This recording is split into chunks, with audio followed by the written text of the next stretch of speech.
So what does the future of advertising look like in the age of artificial intelligence? Well, my guest today is Laura Desmond. She has some pretty strong ideas and a track record to back them up too. She's the CEO of Smartly, the AdTech company running over $5 billion in ads for global brands from Nike, Disney and Uber, and it's such a long list there. And she's also served as the CRO of Publicis, CEO of Starcom MediaVest, and sits on the board of Adobe and Double Verify. In short, she knows this industry inside out. And in our conversation today, Laura will share why AI is the most disruptive shift that she's seen in 20 years, which I don't think anyone would disagree with right now, but also how creative teams are evolving, not disappearing, and why trust, speed and personalisation, how these things are the non-negotiables in brand storytelling. From video ads and attention spans to AI-literate roles and governance, this one is packed with some sharp practical insights.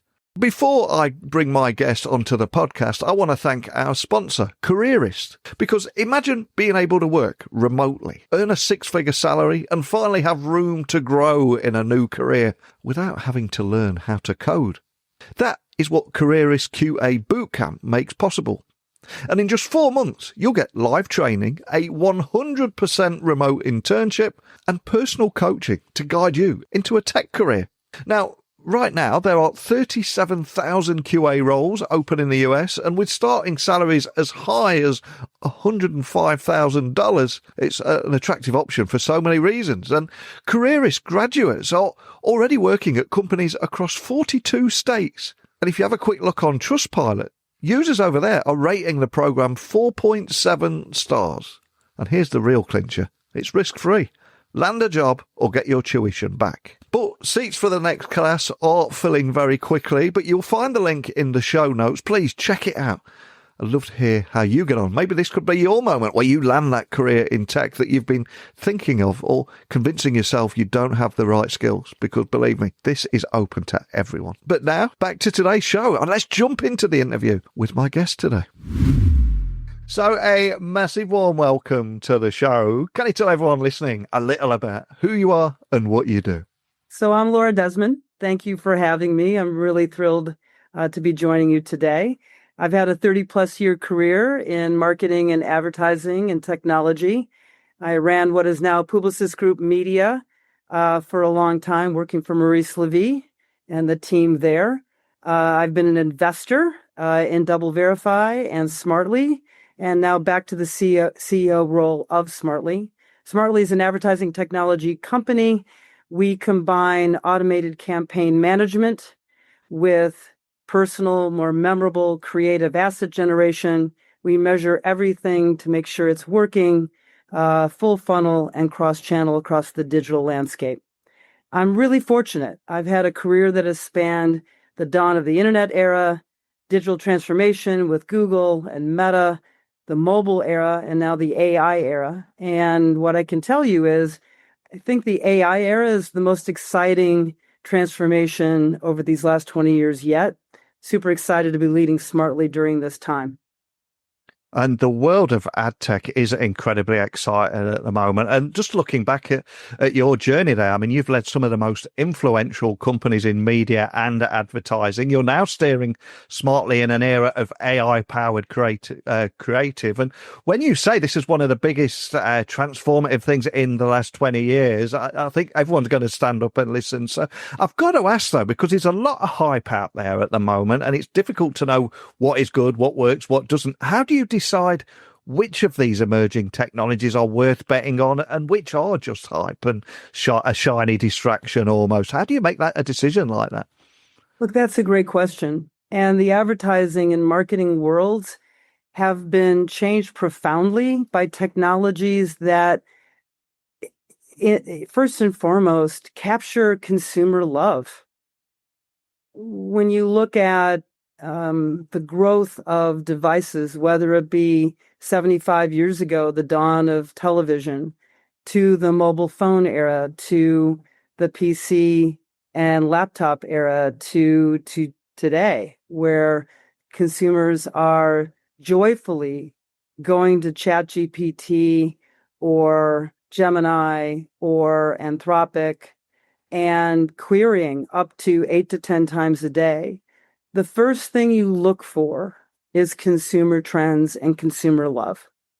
The second thing you look for is, are the meta trends around what consumers are enjoying and doing right now durable? Can you build for those trends?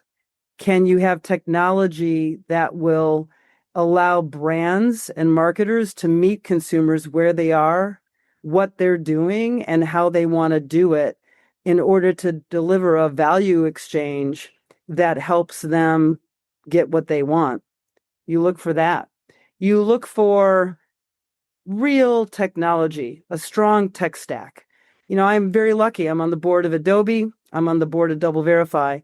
These are two companies that have taught me that you have to look at technology and the tech stack in order for it to be durable, in order for it to be extensible and scale, and help users and customers do what they want in order to reach those consumers or market better or generate trust around the internet that they use and buy better.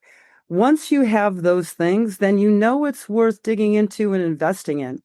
In the case of Smartly, my partners and I in 2020 looked at the consumer trends around consumers wanting to have more engagement and delight around creative, consumers wanting to be respected by brands, stop following me and targeting and retargeting, know me by giving me more personal experiences, and where the marketplace was going in terms of having a chance to not only connect and engage with friends, but conduct commerce, shop, discover, click, buy. We liked those trends. We thought Smartly was solving for a problem that needed to be solved for, which is a universal end-to-end platform that would simplify the tasks of complicated workflow for marketers and help marketers delight consumers and reach them where they are and where they want to be reached in order for them to drive an action, an outcome. And we liked that problem, and that's why we invested. I think largely some of the themes that we saw in 2020 have been right. We feel like we're building for the future with AI, and we feel like we're building for the future by combining a platform that can help marketers drive brand love and business growth.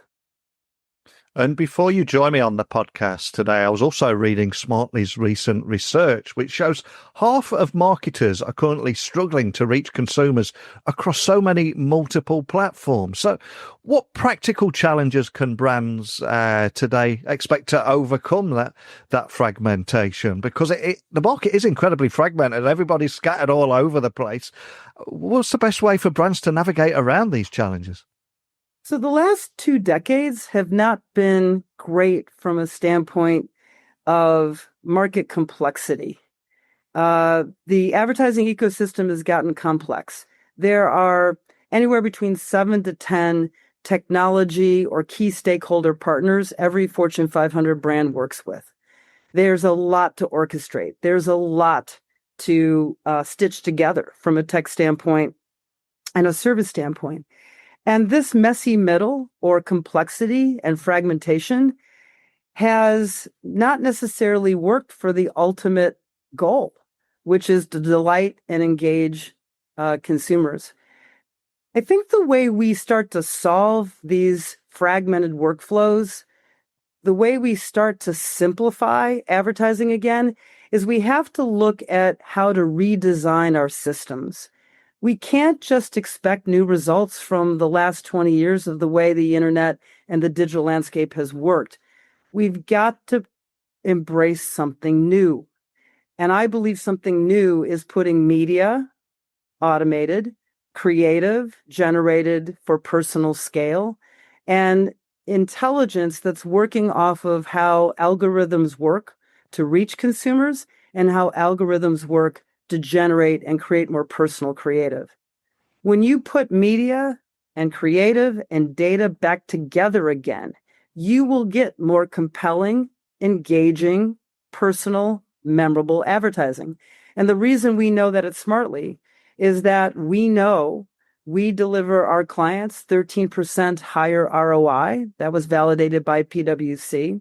We know that when we generate more personal, more memorable, creative, based on what consumers want to see and what they want to engage with, that it drives a better outcome in terms of building a brand's business or driving growth. These are the simple things advertising has to get back to.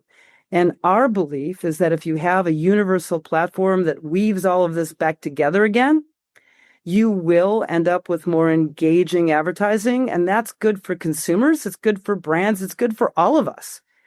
And I think as a follow-up, it's great for creators. AI is changing the way creators can create. It's giving them more power, more tools to be more strategic, to develop ideas at a more rapid pace, and explode the potential of creative they can actually create. And I think that's what's so interesting about this new era that we're heading into, and one that I think we can all thrive in. 100%. And when doing a little research on you, another line that really stood out to me is that you said, without trust, there is nothing when it comes to brands. In a world of AI-generated creative, some people calling it AI slop, and then there's the algorithms. Can they personalize without becoming creepy?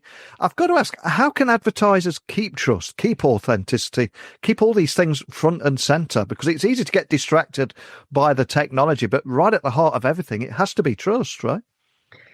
100%. I mean, it's true when you're leading people. It's true when you're building brands. It's true when you're entering into a dialogue, a conversation, a trust relationship with consumers.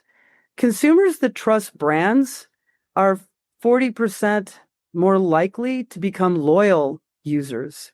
That's a huge opportunity for all of us. Trust in this era means a lot of things. Mostly, I think up front, it means governance. You have to think first and foremost about how are you going to use AI? Are you going to be working with models that are sustainable? Are you going to be working with models that respect the rights of creators?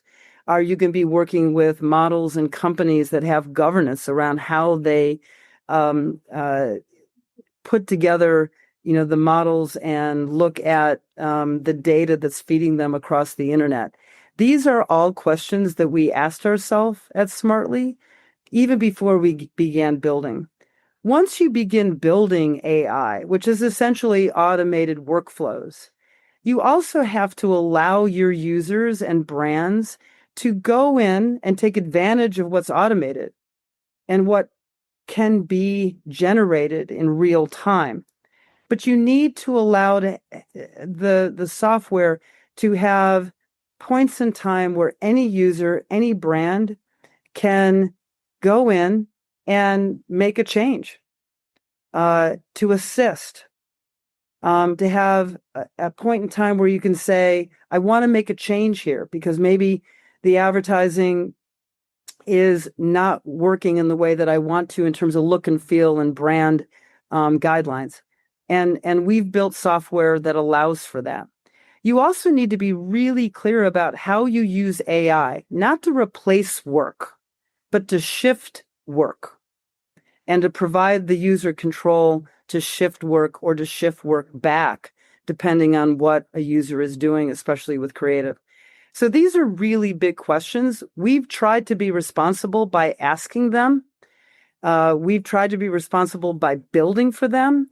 And we are constantly learning, too, from our customers, from the marketplace, and from what works about what you have to continue to do to be responsible. We are at the early innings of AI. It is an unbelievable, disruptive technology. We are all AI immigrants to it.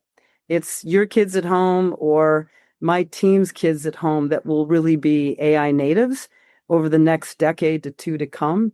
So as we are immigrants, it is important for us to learn, to develop, to build guidelines, and to make sure that we are always focused on restraint and trust, especially at the early part of the game that we are playing. And that's what we're trying to do at Smartly. And of course, AI promises speed, scale, personalization, but many, especially in the creative industry, fear it could dilute creativity. So, how do you see AI more changing the role of creative teams rather than actually replacing them? Because we've all seen the stories in our news feeds and seen big layoffs, etc. But the magic happens with both working side by side, right? Without question. I mean, automating certain tedious parts of media and creative generation is going to unleash creativity. We think AI maximizes creative potential.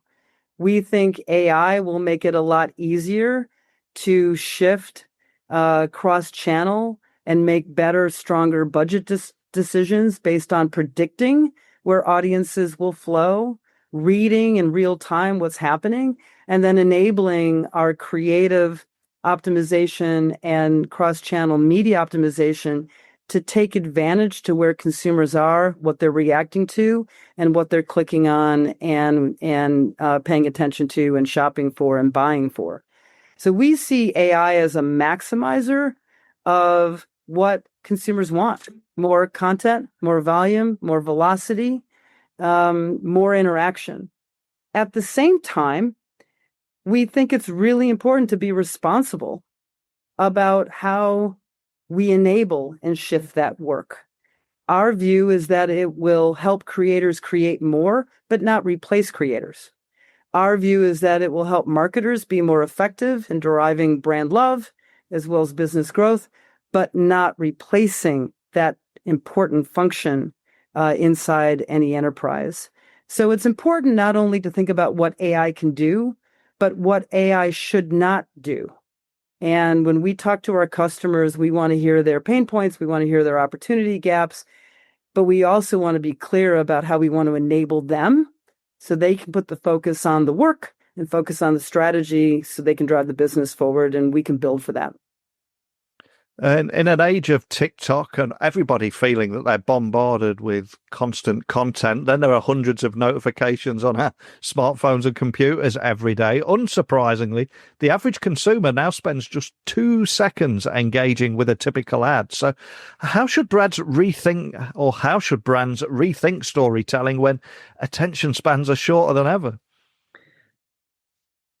I'm not sure attention spans are shorter than ever as much as the generation of millennials and Gen Z decide faster and faster, and they consume faster and faster. And that's why we believe at the dawn of the AI era, we're positioned really well to help our marketers generate the kind of personal, more memorable creative with AI so that consumers see relevant messages that story build and story tell in more personalized ways and don't bore consumers, because the mission here is to stop the scroll. And that thumb and that swipe works really fast. So we have to be mindful of that. The other thing that I think is really important is video is eating the world. Video is now more than half of all advertising in the digital landscape. Our belief is it will be 75% or more by the end of 26. It's true for Smartly's platform too. Today, we are more than 50% of the creative that we generate is video-based. So this is more shorts, more reels, more TikToks. But this is also, I think, going to unleash a bigger and bigger connection between social, commerce, and entertainment. Our view is that more audiences are moving to social and CTV at a faster and faster rate. And what you have to build for there is video, which means Smartly's platform has to allow its users with AI to take a TikTok and a Shorts that they're getting signal from and make that a 30-second personalized ad in CTV, and take signal from CTV and make that a reel, a short, or a TikTok in the social context, and allow the consumer to shop, to learn more, to enter a conversation. And the last theme I would like to just point out here is I think with AI and the AI companies, we are moving from a one to few, search for it, look for it world to a one-to-one era of marketing. AI will change the relationship between brands and consumers. It will be more one-to-one, more query-based. Think about how you go to ChatGPT today. You ask a very personal and relevant question. You expect a personal and relevant answer back. This will have profound impact to consumers, and they will expect their brands not only to generate more creative and show up in places that surprise and delight and engage, but they will expect brands to have conversations with them. We launched a product called Conversational Ads earlier this year. It has 4 times the return on investment than business as usual, based on the ad products that Boots, our client who did this test with us, was using. That's really impactful, powerful stuff. So those 3 things are the things that are not just going to be true, I think, in the next 5 years. I think these things are true now increasingly in the next 1 and 2. And that's what we're trying to build for. And I think all marketers and all agencies and all partners in this ecosystem have to be thinking about these profound impacts and change.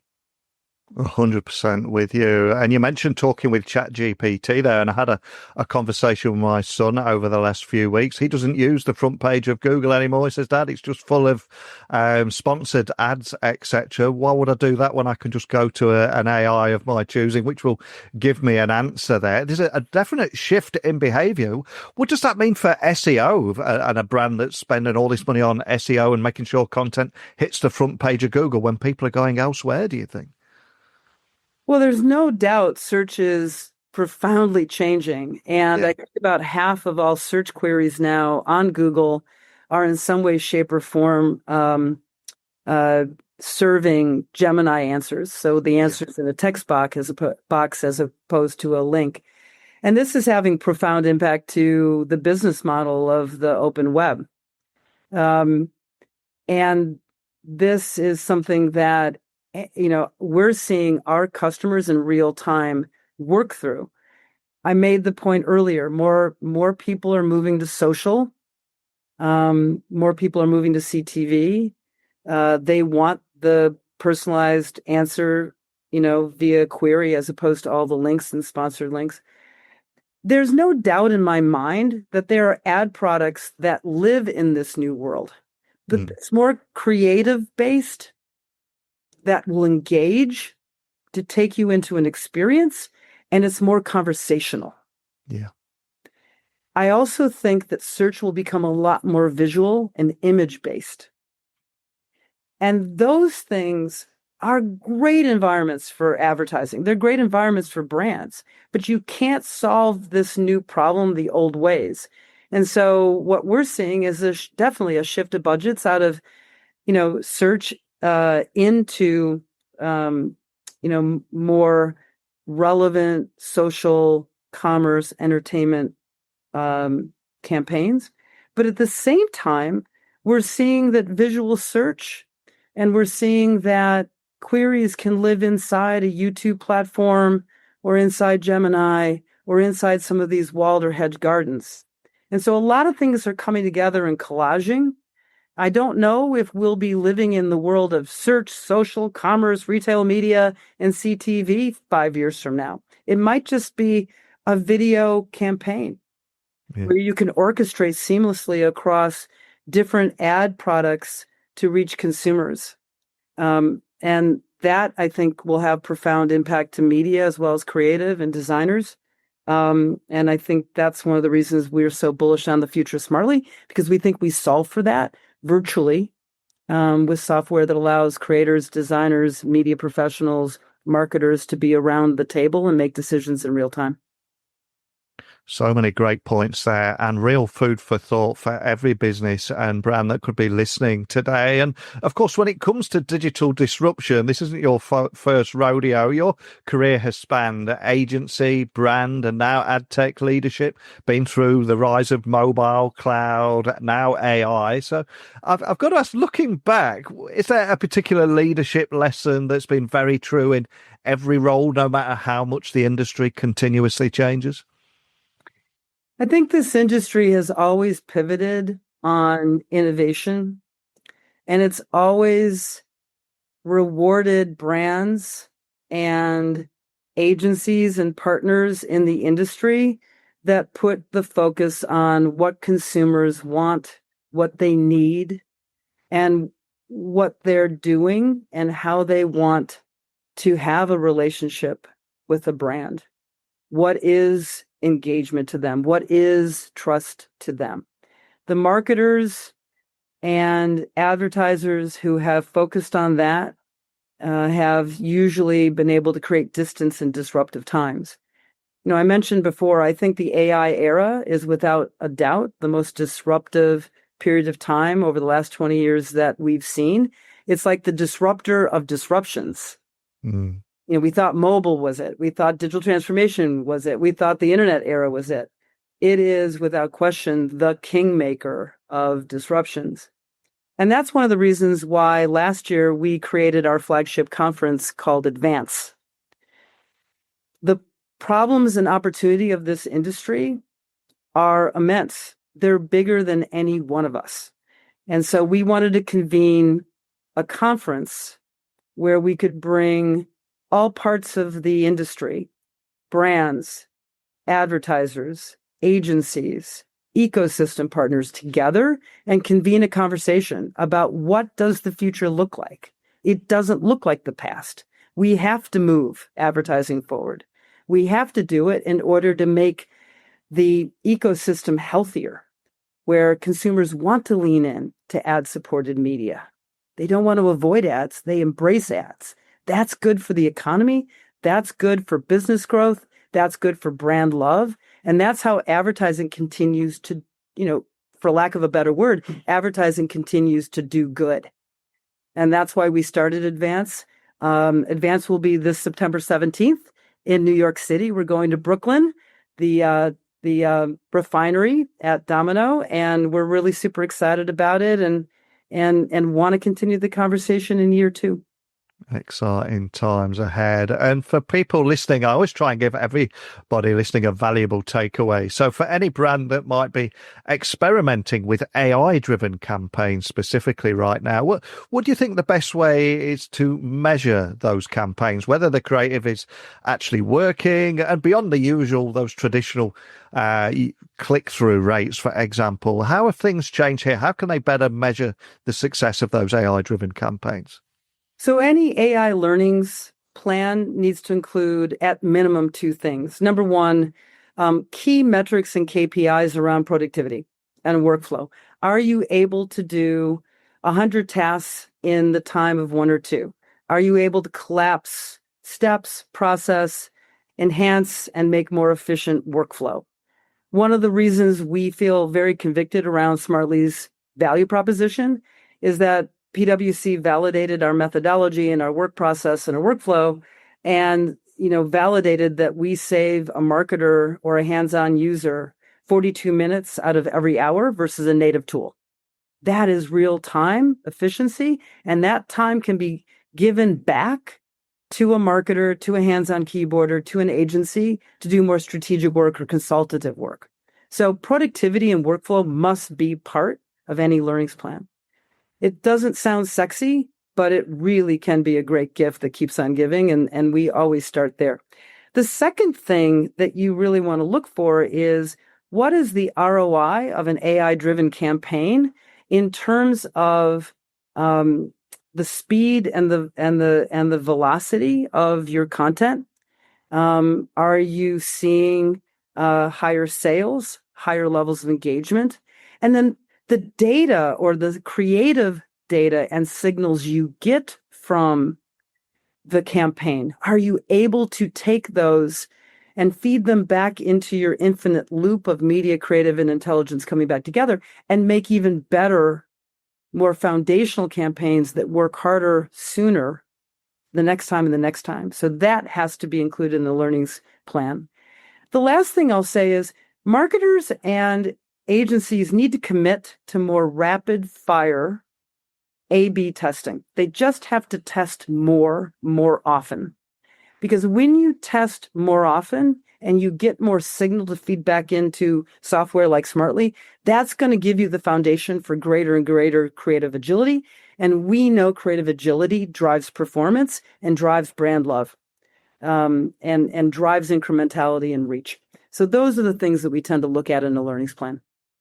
Pure gold there. And you did also mention in your answer that it's the gift that keeps on giving. And on that topic, just moving away from your work slightly, when I was doing a little research, I've also been reading how you're a long-time advocate for women's sports and other purposeful investments. I always say technology works best when it brings people together. So I love shining a light on someone that's making a real impact with technology too. So how do you think brand purpose and social impact will maybe intersect with AI-driven marketing over the next few years? Because again, feels like another big opportunity here.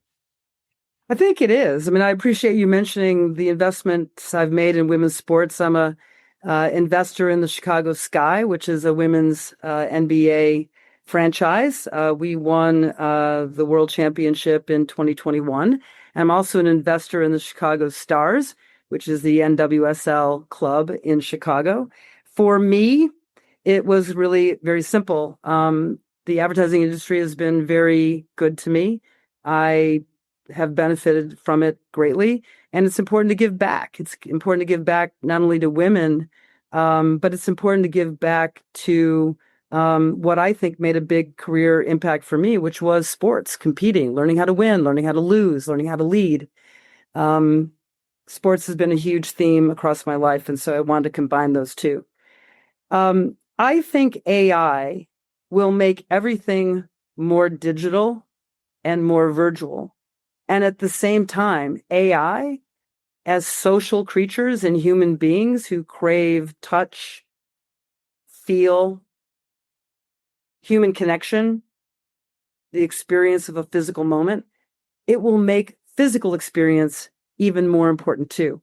So the brands of the future who want to develop great relationships with consumers will need to be as relevant and personal and memorable in a physical life, whether it be a store, an experience, a place to go, something to create, and in the virtual digital world with more personal, more relevant experiences, starting with advertising and creative.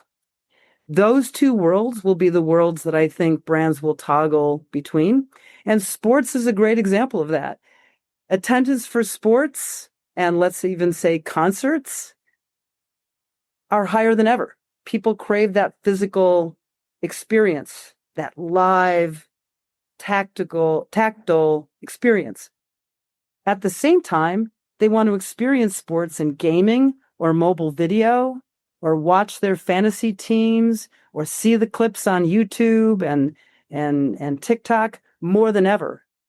You could argue that TikTok king-made a large part of the Paris Olympics last summer because those who wanted to see the 5, 10, 15-second clips could.